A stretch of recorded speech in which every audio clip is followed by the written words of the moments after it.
បាទជំរាបសួរបងប្អូនទាំងអស់គ្នានៅថ្ងៃនេះខ្ញុំបាទសូមជូនព័ត៌មានមួយទាក់ទងទៅនឹងវរៈកងទ័ពរបស់យើងទាំង18រូបដែលត្រូវបានយោធាថៃចាប់ឃាត់ខ្លួនកាលពីអំឡុងបទជុំបាញ់លើកទី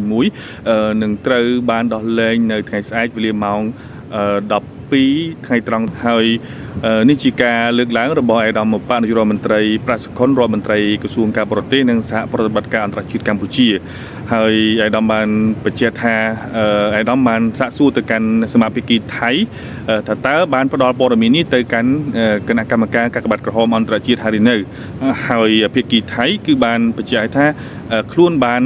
ទំនាក់ទំនងឬក៏ធ្វើការងារជាមួយនឹងគណៈកម្មការកាកបាទក្រហមអន្តរជាតិដូចថៃដែរហើយឯកឧត្តមរំពឹងថាកងទ័ពរបស់យើងទាំង18រូបនឹងត្រូវបានដោះលែងមកវិញនៅថ្ងៃស្អែកវេលាម៉ោង12ថ្ងៃត្រង់បាទឥឡូវនេះសូមស្ដាប់ប្រសាសន៍របស់ឯកឧត្តមឧបនាយករដ្ឋមន្ត្រីតែម្ដងបាទអញ្ចឹងក្នុងស្មារតីនេះដែរ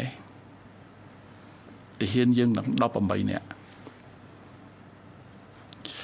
នឹងត្រូវបានដោះលែងមកវិញបន្ទាប់ពីបទឈប់បាញ់ចូលជាធរមាន72ម៉ោងបានន័យថាស្អែកថ្ងៃត្រង់ម៉ោង12គឺជាការផុតនៅកំណត់72ម៉ោងនេះខ្ញុំបានសួរបញ្ជាក់ទៅខាងភាគីថៃថាតើកាកបាទក្រហមអន្តរជាតិគណៈកម្មការកាកបាទក្រហមអន្តរជាតិបានដឹងនិងសម្របសម្រួលបញ្ហានេះហើយឬនៅក៏ថាបានហើយអញ្ចឹងយើងក៏ត្រៀម